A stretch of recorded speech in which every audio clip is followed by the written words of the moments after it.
L'éphod était un vêtement extérieur bien ajusté, lié à l'adoration. Il cherchait la direction de Dieu dans l'adoration. Rechercher la direction de Dieu à travers l'adoration. C'est une époque où le peuple et les enfants de Dieu doivent se tourner vers l'adoration. Rechercher la présence de Dieu à travers l'adoration. C'est au milieu de l'adoration personnelle. Et en tant que peuple que nous trouverons la direction de Dieu. Devenez membre de la chaîne et AIDEZNOUS à propager la parole de Dieu dans le monde entier. Samedi 16 mars 2024. Si vous croyez en la puissance de Dieu, commentez 11. Se mettre en forme pour soutenir la bataille. Résumé. Les chrétiens doivent se mettre en forme, tout comme les soldats, pour pouvoir affronter le combat spirituel. Dieu va vous emmener à sa formation militaire. Par moi je faux. Enfin, mes frères, soyez forts dans le Seigneur et dans la puissance de sa puissance.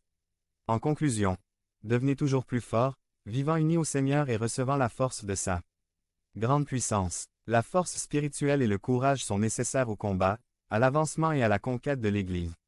Jusqu'à ce que le royaume de Dieu soit installé dans la ville.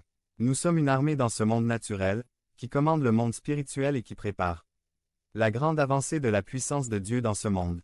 Nous sommes en lutte contre les forces du mal dans les régions célestes. Paul en parle dans Éphésiens. Au chapitre 6, il nous présente les vêtements d'un soldat qui va entrer dans une autre dimension de la bataille. Ce n'est pas la première fois dans cette lettre que Paul parle des forces spirituelles. En 1, 21 à 22, il affirme le triomphe du Christ et son autorité sur ses puissances, bien au-dessus de tout gouvernement et autorité, pouvoir et domination, et de tout autre nom invoqué. Non seulement dans ce monde mais aussi dans le monde à venir. Dieu a soumis toutes choses à la domination du Christ et l'a donné comme chef de tous à l'Église. B. Dans 2, 1 à 5, Paul dit que Dieu nous a délivrés de la domination du prince de la puissance de l'air. Autrefois, vous étiez morts dans vos transgressions et vos péchés, dans lesquels vous marchiez. Selon les puissances de ce monde. Il se comportait selon celui qui règne sur les ténèbres, selon L'. Esprit qui exerce désormais sa puissance sur ceux qui vivent dans la désobéissance. À cette époque, nous vivions tous comme eux, poussés par nos désirs pécheurs, suivant notre propre volonté et nos objectifs. Comme tout le monde, nous étions par nature l'objet de la colère de Dieu. Mais, Dieu, qui est riche en miséricorde, par son grand amour pour nous, nous a rendus vivants avec Christ, même. Lorsque nous étions morts par nos péchés. Par grâce, vous avez été sauvés. C.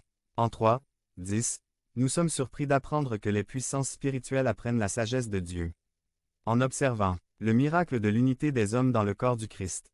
La fin de tout cela est que la sagesse de Dieu, dans toute sa diversité, devrait maintenant être portée à la connaissance, par l'intermédiaire de L'.